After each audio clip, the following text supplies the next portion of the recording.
يا أيها النبي حرض المؤمنين على القتال إن يكن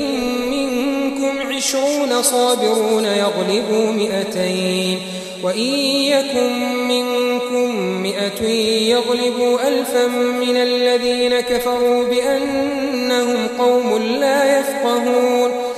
الآن خفف الله عنكم وعلم أن فيكم ضعفا فإن يكن منكم 100 صابرة يغلبوا 200 وإن يكن منكم 1000 يغلبوا 2000 بإذن الله والله مع الصابرين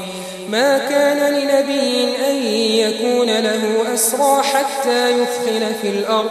تريدون عرض الدنيا والله يريد الآخرة والله عزيز حكيم